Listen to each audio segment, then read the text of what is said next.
Amigo y amiga que me escuchas, te damos la bienvenida nuevamente a Púlpito Reformado, la voz de la Reforma Protestante en Puerto Rico, la voz oficial de la Iglesia Presbiteriana Reformada en San Juan. Te habla el reverendo Carlos Cruz Moya y te invitamos a que te quedes con nosotros en la próxima hora para que escuches palabra de Dios, la palabra que no se equivoca, la palabra que no vuelve atrás vacía, esa palabra que como espada de dos filos penetra hasta lo más profundo del corazón del hombre y la mujer. En esta hermosa noche en San Juan de Puerto Rico vamos a tener varios programas sobre el tema Evidencias arqueológicas sobre el Pentateuco. Evidencias arqueológicas sobre el Pentateuco. Así que amigo y amiga que me escucha, busca tu Biblia, la palabra de Dios, la única regla de fe y conducta para discutir este tema tan interesante. Evidencias arqueológicas sobre el Pentateuco.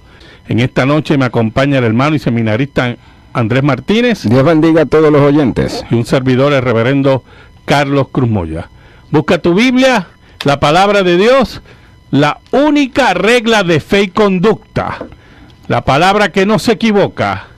Y buscamos Juan, el Evangelio según San Juan, capítulo 5, versículos del 44 al 47.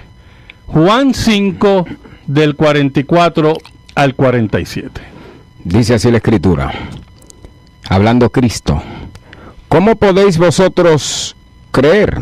Pues recibís gloria los unos de los otros, y no buscáis la gloria que viene del Dios único. No penséis que yo voy a acusaros delante del Padre. Hay quien os acusa, Moisés, en quien tenéis vuestra esperanza. Porque si creyeseis a Moisés, me creeríais a mí, porque de mí escribió él. Pero si no creéis a sus escritos, ¿cómo creeréis a mis palabras? Amén. En esta noche, hermanos que nos escuchan a lo largo y lo ancho de nuestro país, y los hermanos que nos escuchan en Latinoamérica por medio de esa magia del internet, queremos empezar unos programas sobre las evidencias arqueológicas de la antigüedad del Pentateuco, sobre el Pentateuco. Buscamos, mediante estos programas, fortalecer la fe de los creyentes, no solamente, ¿verdad?, en el Dios verdadero, sino también en la revelación bíblica, principalmente en los primeros 5 libros de la Biblia, los cuales han sido atacados por el liberalismo, negando no solamente la autoría mosaica, ¿verdad?, la autoría de Moisés en la mayoría de los primeros 5 libros de la Biblia, sino también negando las intervenciones milagrosas de Dios que están narradas en esos libros. Tenemos que entender que los liberales, enemigos de la Biblia, parten de unas premisas filosóficas, las cuales son las que forman el pensamiento de los teólogos liberales, que niegan la autoridad y la revelación bíblica. Prácticamente en el siglo XVIII es que surge la famosa filosofía deísta, el deísmo. Y los deístas, aunque creían en la existencia de una divinidad, insistían que esa divinidad había creado todo lo que existe y había establecido unas leyes para todo lo que existe, y básicamente se alejó de lo creado para que lo que fue creado, valga la redundancia, funcionara según esas leyes. Por lo tanto, Dios no intervenía en los asuntos del hombre porque hay unas leyes las cuales rigen esa creación. Algunas veces los deístas, principalmente los deístas alemanes y posteriormente los deístas ingleses, le daban un matiz espiritual a ese concepto del deísmo. Eran personas muy hábiles, ¿verdad? Y comunicaban que si Dios intervenía en los asuntos que él había creado, significaba que él había cometido algún error, significaba que había una deficiencia en esa creación y que por lo tanto Dios tenía que intervenir, que el Dios que ellos creían no era un Dios que cometía ese tipo de errores. Entonces, en ese conversatorio, ¿verdad?, en ese principio filosófico, fundan todas sus ideas. Y usted dirá, pero ¿en qué forma eso afecta la Escritura y principalmente el Pentateuco? Bueno, el problema son los siguientes. Número uno, que hay 5 libros existentes que dicen, básicamente, lo dice Cristo en la tradición judeo-cristiana antiquísima, y también declaraciones internas de esos 5 libros, que el principal autor en la mayoría de esa literatura es Moisés. Ese es el primer punto. El segundo punto es que Moisés es llamado milagrosamente de parte de Dios y pertenece a esa generación, junto posteriormente con Josué, de aquellos profetas que hicieron grandes milagros, hablando principalmente de si vemos el Éxodo, ¿verdad?, y las 10 plagas. Y no solamente eso, Moisés, frente a los documentos que tenía, las evidencias que tenía, redacta el Génesis, donde está por eso se llama Génesis, el libro de los principios, el principio de la humanidad y la intervención de Dios en los asuntos de la humanidad, empezando desde el Edén, pasando por el diluvio, Torre de Babel, etcétera, etcétera.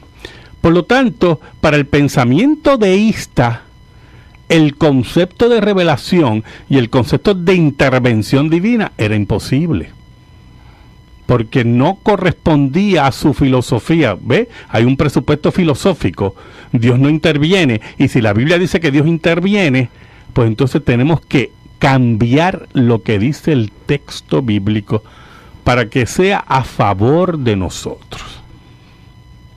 Y lo primero que hace el deísmo es negar la autoría mosaica del Pentateuco y negar los eventos que están en el Pentateuco, los eventos milagrosos y el concepto de revelación, porque va contra su concepto filosófico de intervención de Dios en la historia. En ese sentido, ¿cómo ellos explican la existencia del Pentateuco? Pues se van creando diferentes teorías que podemos mencionar, pero son un poquito extensas para un programa de radio, pero son diferentes teorías que más bien nos hablan del Pentateuco como una amalgama de documentos basados en unos conceptos, principalmente los nombres de Dios, y también a los intereses de diferentes partes, como los sacerdotes, etcétera, etcétera. Esa amalgama poco a poco va formando en siglos posteriores, en siglos muy posteriores, lo que nosotros conocemos como el Pentateuco. Y entonces interpretan la historia de Israel en forma evolucionista.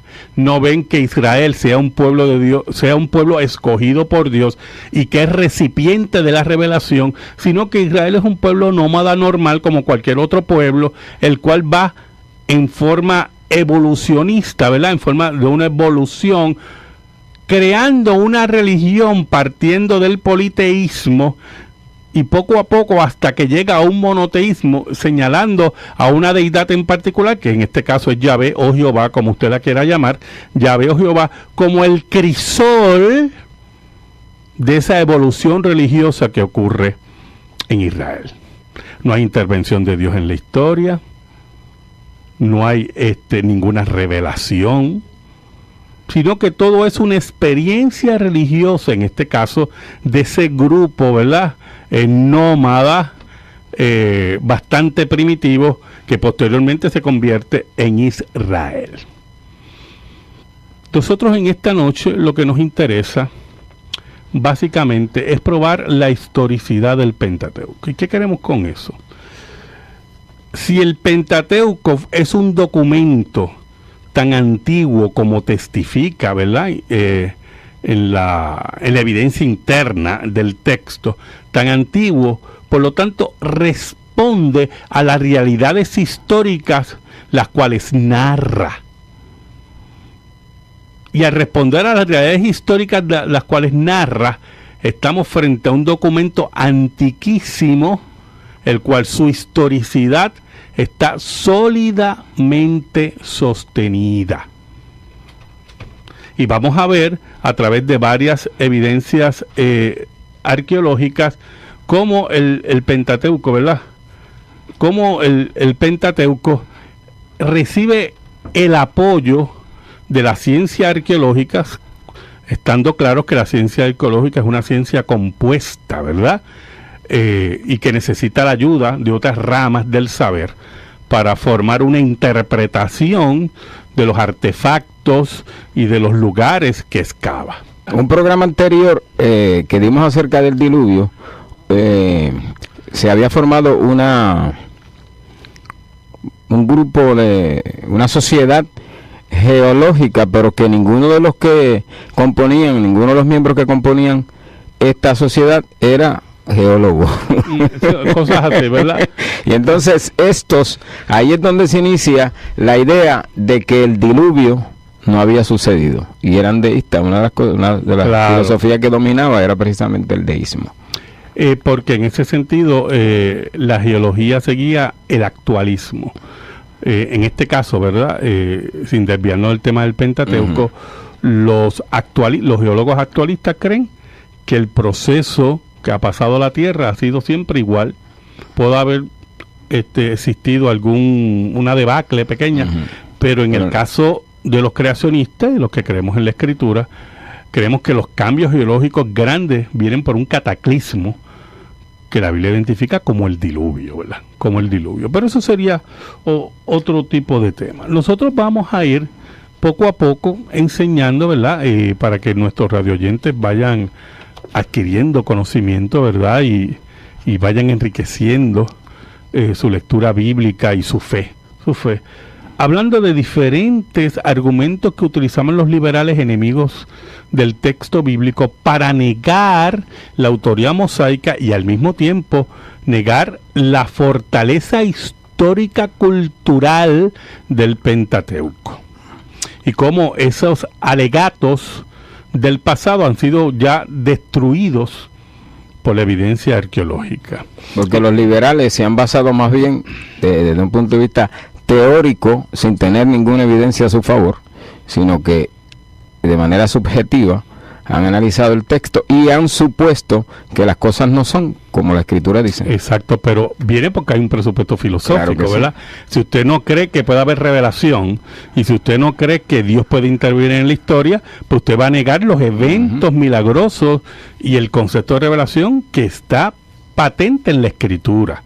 Recuerde, existen grupos de personas que son influenciados por el deísmo, que buscan explicaciones naturales a los eventos milagrosos de la Biblia, y usted debe haber oído, por ejemplo, una vez me contaron, para que usted vea, ¿verdad?, hasta dónde se llega en esa mentalidad. Me contaron que la zarza ardiendo que vio Moisés, lo que pasaba era que en ese tiempo había un tipo, y yo voy a tratar de decirlo lo más serio posible, pero lo que da es ganas de reír lo que yo voy a decir. En ese tiempo había un tipo de cucubano, no es broma, que se posaba en esa zarza, y entonces usted sabe que, ¿verdad?, que el cucubano es de ese tipo de insecto, como también hay vida marina que en sí misma crea su luz, ¿verdad?, por las razones de la creación. Y entonces esa zarza en ese momento tenía muchos cucubanos, y Moisés pues no entendía lo que estaba observando, y entonces decía que era una zarza que ardía pero no se consumía.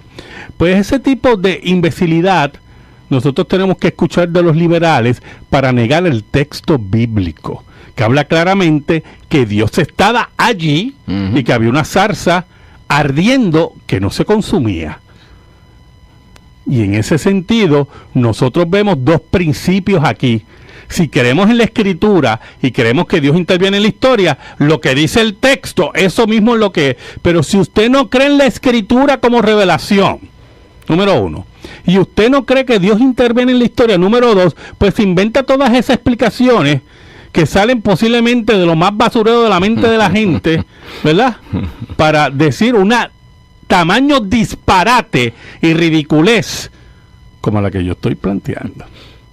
Lo mismo ocurre con el cruce del Mar Rojo. En la pasada película Dioses y Reyes, ¿verdad? Que quería mostrar, es la última que se ha hecho sobre Moisés. Pues usted ve que es un desastre de película, una basura de película, desde el punto de vista bíblico. Y entonces cuando llega el evento del Mar Rojo, no es el evento milagroso, el portento que se narra en el Éxodo, que Dios abre el mar para que el pueblo pase en seco. No, es un proceso lento en el cual el mar se retira y el Moisés, ¿verdad?, que está siendo actuado allí, prácticamente ni se da cuenta hasta que despierta porque estaba dormido, yo no sé por qué. O sea, una soberana película de basura, la cual niega el texto bíblico porque se inclina a los conceptos deístas, negando la intervención milagrosa de Dios en la historia. Van a hacer varios programas titulados Evidencias arqueológicas sobre el Pentateuco, sobre la antigüedad del Pentateuco, pero tenemos que dar las bases filosóficas de los enemigos del Pentateuco, como lo presenta la Biblia, para que entendamos esa mentalidad. Y yo quiero que usted sepa que miles de púlpitos en Puerto Rico están ocupados por ministros que no creen en la Biblia y no creen la veracidad del texto, no creen la historicidad del Pentateuco, no creen la autoría mosaica del Pentateuco, Y tienen nombre de evangélica y de cristiana. Exacto, y son apóstatas interesados en su cheque 15 y 30, pero no creen en la Escritura. Y por eso yo siempre le exhorto a usted que vaya y le pregunte a su pastor si cree. Porque si no cree, usted tiene que salir de ahí. Tiene que salir de ahí. Porque son gente que niegan el texto bíblico. Así que vamos a tener varios programas sobre esto para que vayamos discutiendo y ver las evidencias arqueológicas a favor de la antigüedad y la veracidad del Pentateuco. El hermano Raymond de Ponce nos pregunta ¿por qué algunos predicadores tienen guardaespaldas? ¿Por qué algunos predicadores tienen guardaespaldas? Primero, porque son unos charlatanes, vamos a empezar por ahí. Y segundo, porque, mire, quieren ostentar un ego. Porque ¿por qué usted tiene que tener un guardaespaldas? Porque un predicador, ¿por qué yo como pastor tengo que tener un guardaespaldas? Mire, hermano, eso es parte de una mentalidad mundana de creerse importante y que le gusta ver que 2 o 3 personas están alrededor de ellos con un radio walkie-talkie, hablando como si fuera el presidente de la ONU, protegiendo al presidente de la ONU. Y esas son charlatanerías y pocas vergüenzas. Eso es lo que es, porque eso le cuesta dinero a la iglesia. O sea, se bota el dinero en una charlatanería como esa, de personas que se creen yo no sé qué, y nadie ni sabe quiénes son cuando caminan por las calles.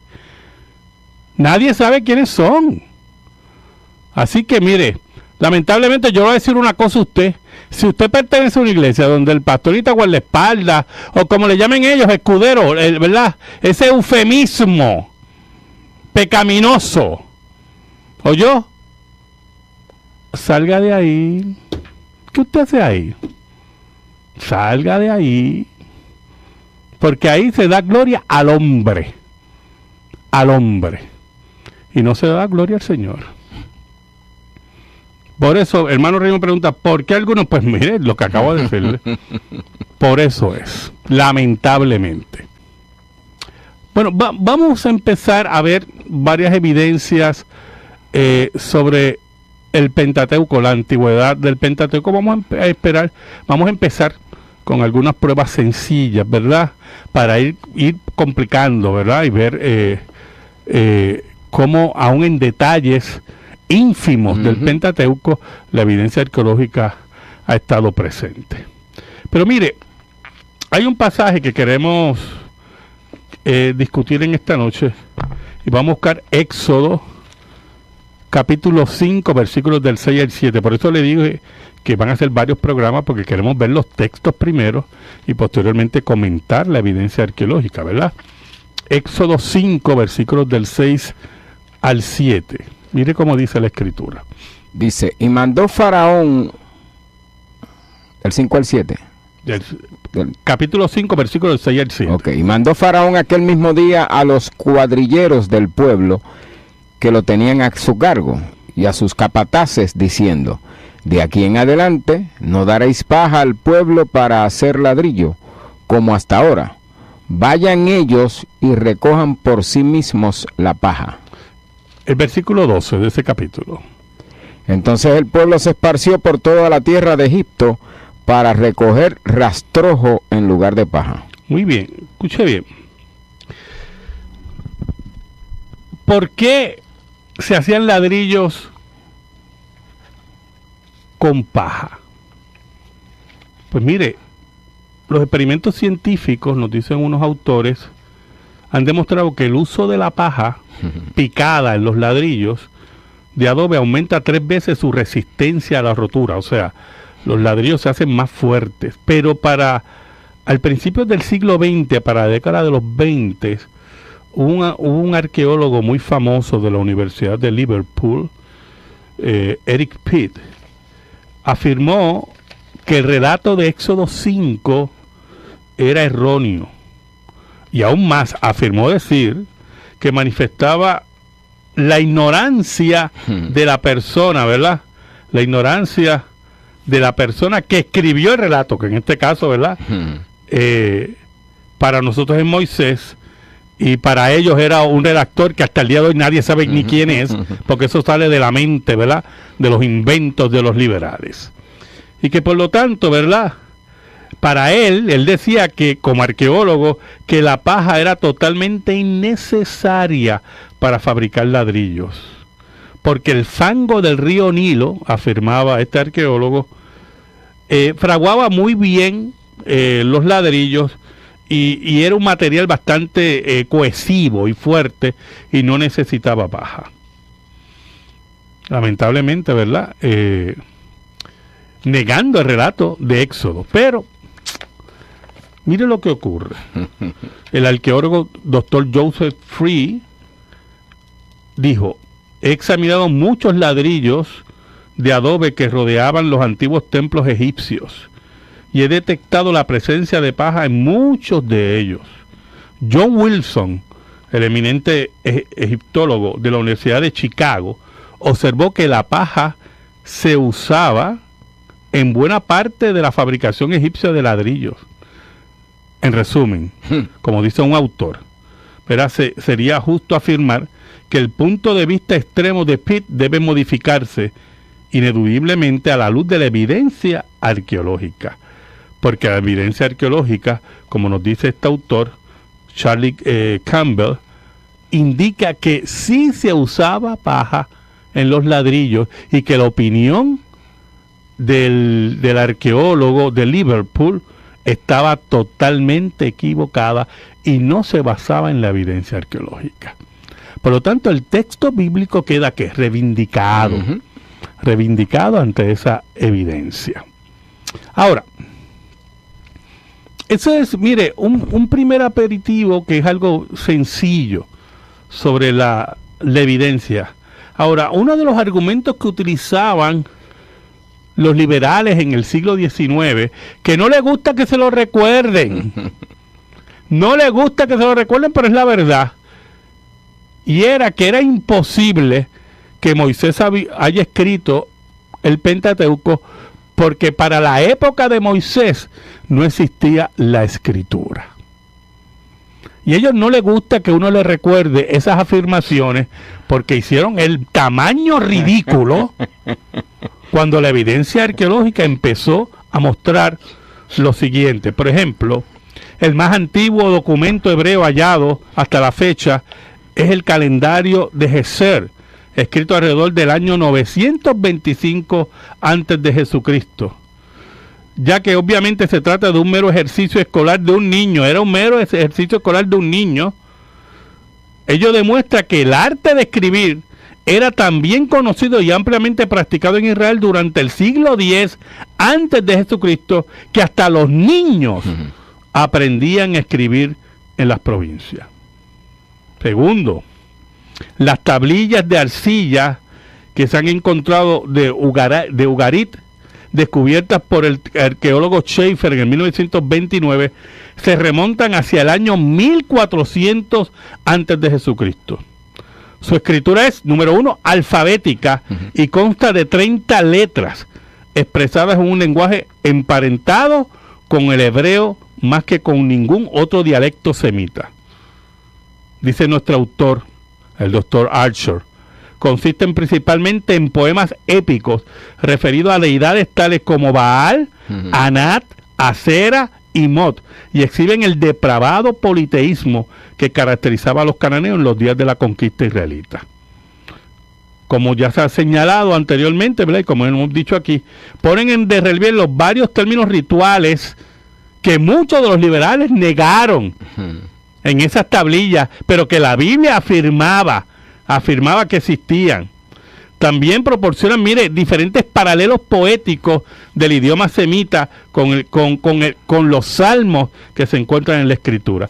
Pero hay un detalle interesante, y vamos a buscar Éxodo 15, capítulo 15, versículo 17, y vamos a leer ese versículo, porque las tablillas de arcilla de Ugarit prueban la veracidad de ese versículo, mire, directamente. ¿Cómo dice Éxodo 15, 17? Tú los introducirás y los plantarás en el monte de tu heredad, en el lugar de tu morada, que tú has preparado, oh Jehová, en el santuario que tus manos, oh Jehová, han afirmado. Mire qué interesante. Cuando habla del monte de heredad, Moisés, ¿verdad? Y el escritor del Éxodo nos plantea un término, el monte de tu heredad, que es un término antiquísimo, y ese término se utilizaba en las tablas las tablas de arcilla de Ugarit para Baal. Las tablillas hablan de la morada de Baal como que está situada en el monte de su heredad, mientras en Éxodo Moisés toma esa frase y se la aplica a Jehová, porque el que en última instancia está en esa morada, el Dios verdadero, es el Dios verdadero. Pero lo que nos interesa es que usted vea que la escritura era, mire, miles de años antes de Moisés ya existía la escritura, refutando ese punto de vista. Y número 2, que se utilizan aún frases de esa época aplicadas al Dios verdadero, que solamente en esa época se hablaban. Exacto. Y que no se podían aplicar a una época posterior, porque no la conocían, no la podían conocer. Entonces, que nos habla de la evidencia de la autoría mosaica y de la antigüedad del texto del Pentateuco. Así que esa forma, ¿verdad?, de negar la escritura en el tiempo de Moisés, la tuvieron que abandonar, pero mire, la abandonaron en silencio. No dijeron, mira, estábamos equivocados. Sí, no se disculparon. No, ellos la abandonaron en silencio porque ya la arqueología, ¿verdad?, la evidencia arqueológica, la evidencia de la formación de escritura y de idioma, los había aplastado. Sí, porque ellos nunca se imaginaron, cuando escribieron, y que tuvo fuerza cuando empezaron estos liberales a hablar y a enseñar, tuvo fuerza, pero nunca se imaginaron que la arqueología iba a dar prueba en contra de ellos, ¿no? Así mismo es. Había otro alegato, ¿verdad?, en contra de la antigüedad del Pentateuco y de la base histórica del Pentateuco. Se alegaba que los relatos de Génesis, y escuche bien, los relatos de Génesis sobre la vida y las actividades de Abraham y sus descendientes no son dignos de confianza y a menudo no son históricos, y se llegó al extremo de negar de plano la existencia histórica de Abraham. ¿Por qué? Porque se necesitaba negar la historicidad del texto para posteriormente negar la inspiración del texto y definitivamente la intervención de Dios en la historia. La intervención de Dios en la historia. Ahora, ¿qué ha pasado? Para el 1922 al 34 hubieron las excavaciones en la ciudad de Ur. Fue totalmente excavada y resultó ser una importante y floreciente ciudad que gozaba de una avanzada civilización alrededor del año 2000 antes de Jesucristo. Lo cual coincidiría precisamente, y estoy leyendo del Dr. Archer, coincidiría precisamente con el periodo en que vivió Abraham. El común de los ciudadanos de la clase media habitaban excelentes casas que tenían entre 10 y 20 habitaciones.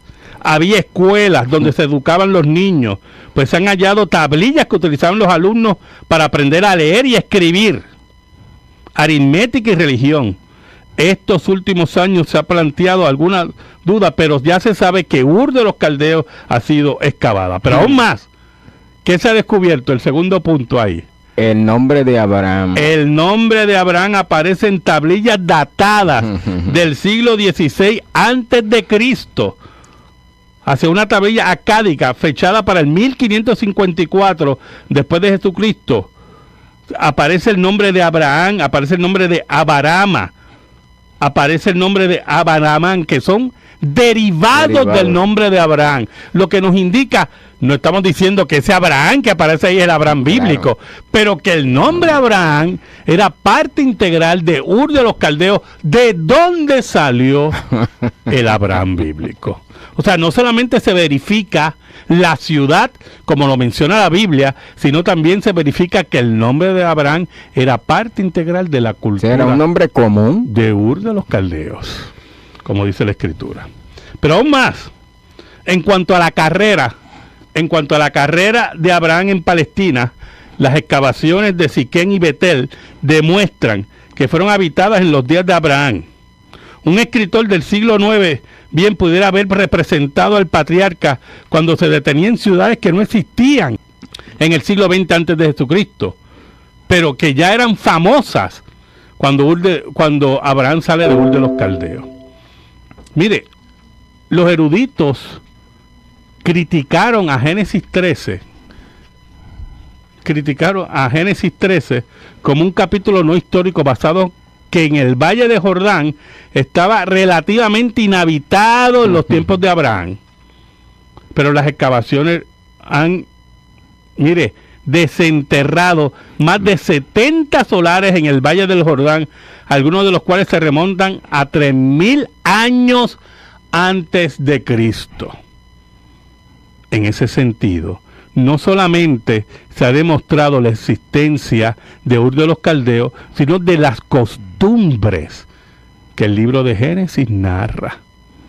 Muchas de las costumbres que el libro de Génesis narra.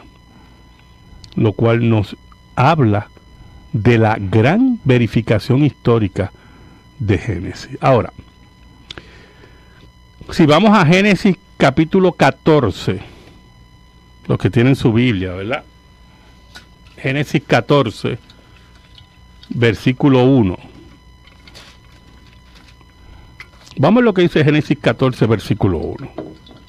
Aconteció en los días de Amrafel, rey de Sinar, Arioc, rey de Elazar, el versículo 1, ¿verdad? Sí, el 1.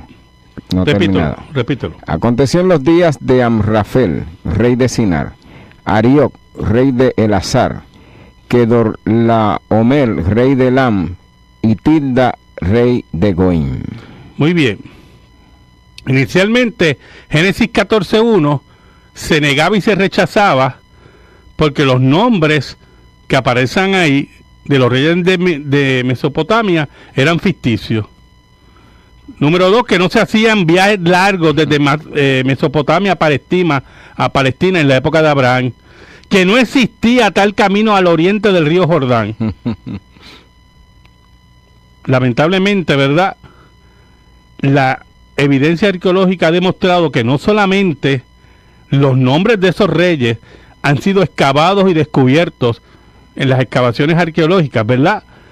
Que no solamente habían sido señores en esa área, sino también la evidencia arqueológica que sí se hacían viajes de Mesopotamia a Palestina, y que aún más se menciona y se han descubierto nombres como Arioc, rey de Elazar, como dice Génesis 14:1, y está fechado según el tiempo después de Hammurabi. Estipula también, y se ha encontrado evidencia arqueológica, que la carreta alquilada no debe dirigirse a la costa del Mediterráneo, decía así, lo cual indica que se hacían viajes con carretas a Palestina en aquellos días, como dice Génesis 14. Así que, lamentablemente, también negar lo que dice el texto bíblico en relación a Génesis 14 también ha sido destruido. Pero mire, hay otro detalle que queremos discutir para el final de nuestro programa. Vamos a seguir la semana que viene, ¿verdad? Y era en relación a los camellos en Egipto en tiempos de Abraham. En determinado momento, los críticos de la Biblia, los enemigos de la Biblia, alegaron que el concepto de camellos en Egipto, como dice Génesis 12:16, no existía en el tiempo de Abraham. Génesis 12:16, ¿cómo dice? E hizo bien Abraham por causa de ella, y él tuvo ovejas, vacas, asnos, siervos, criadas, asnas y camellos. Muy bien. Los críticos sostenían, hermano, que los camellos no fueron conocidos en Egipto hasta mucho después de la época de Abraham. Posiblemente hasta más tarde. Y uno de los motivos por los que sacaron esta conclusión fue porque en las pinturas y relieves de las tumbas egipcias no aparecían camellos. Pero la evidencia arqueológica posteriormente desmintió eso. Ha demostrado que hubo camellos en Egipto incluso antes de la época de Abraham. Algunos de los hallazgos que se remontan al periodo del 8º siglo antes de Cristo y el periodo anterior al año 2000 antes de Cristo incluyen en las evidencias arqueológicas estatuillas y figuritas de camellos, placas donde se representan camellos, grabados en roca y dibujos, huesos de camello, un cráneo de camello y una cuerda hecha de pelo de camello. Aparte que se han encontrado tablillas con referencia a leche de camella. Así que negar también la fauna que se menciona en Génesis, lamentablemente ha encontrado sus fallas frente a la arqueología bíblica. Mire, nosotros vamos a seguir este tema la semana que viene. Escríbenos. Púlpito Reformado, P.O. Box 363864, San Juan, Puerto Rico 00936.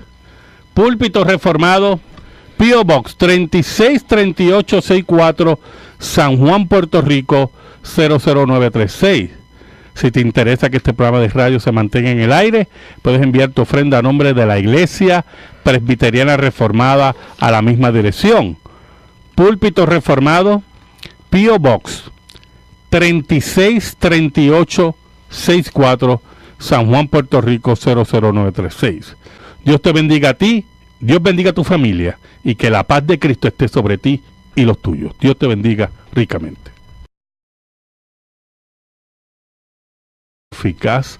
Las cuales son las que forman el pensamiento de los teólogos liberales que niegan la autoridad y la revelación bíblica. Prácticamente en el siglo XVIII es que surge la famosa filosofía deísta, el deísmo. Y los deístas, aunque creían en la existencia de una divinidad, insistían que esa divinidad había creado todo lo que existe y había establecido unas leyes para todo lo que existe, y básicamente se alejó de lo creado para que lo que fue creado, valga la redundancia, funcionara según esas leyes. Por lo tanto, Dios no intervenía en los asuntos del hombre porque hay unas leyes, las cuales rigen esa creación. Algunas veces los deístas, principalmente los deístas alemanes y posteriormente los deístas ingleses, le daban un matiz espiritual a ese concepto del deísmo. Eran personas muy hábiles, ¿verdad? Y comunicaban que si Dios intervenía en los asuntos que él había creado, significaba que él había cometido algún error, significaba que había una deficiencia en esa creación y que por lo tanto Dios tenía que intervenir, que el Dios que ellos creían no era un Dios que cometía ese tipo de errores. Entonces, en ese conversatorio, ¿verdad?, en ese principio filosófico, fundan todas sus ideas. Y usted dirá, pero ¿en qué forma eso afecta la Escritura y principalmente el Pentateuco?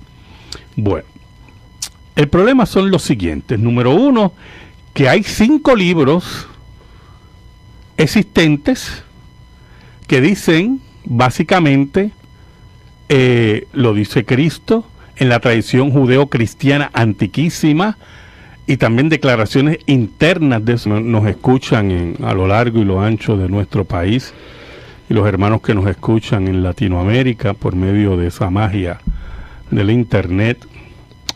Queremos empezar unos programas sobre las evidencias arqueológicas de la antigüedad del Pentateuco, sobre el Pentateuco. Buscamos, mediante estos programas, fortalecer la fe de los creyentes, no solamente, ¿verdad?, en el Dios verdadero, sino también en la revelación bíblica, principalmente en los primeros 5 libros de la Biblia, los cuales han sido atacados por el liberalismo, negando no solamente la autoría mosaica, ¿verdad?, la autoría de Moisés en la mayoría de los primeros 5 libros de la Biblia, sino también negando las intervenciones milagrosas de Dios que están narradas en esos libros.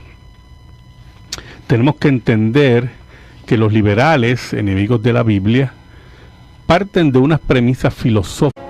Amigo y amiga que me escuchas, te damos la bienvenida nuevamente a Púlpito Reformado, la voz de la Reforma Protestante en Puerto Rico, la voz oficial de la Iglesia Presbiteriana Reformada en San Juan. Te habla el reverendo Carlos Cruz Moya y te invitamos a que te quedes con nosotros en la próxima hora para que escuches palabra de Dios, la palabra que no se equivoca, la palabra que no vuelve atrás vacía, esa palabra que como espada de 2 filos penetra hasta lo más profundo del corazón del hombre y la mujer.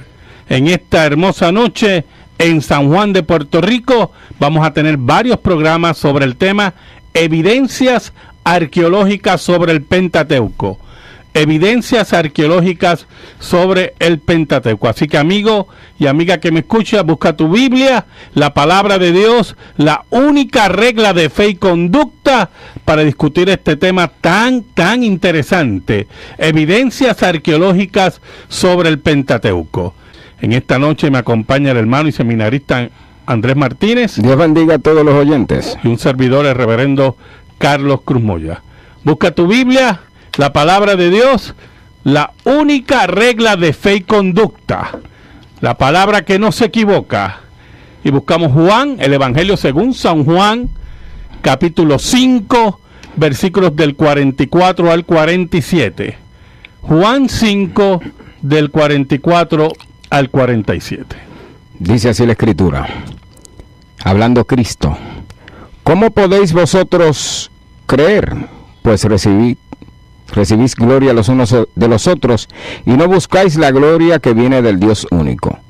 No penséis que yo voy a acusaros delante del Padre. Hay quien os acusa, Moisés, en quien tenéis vuestra esperanza.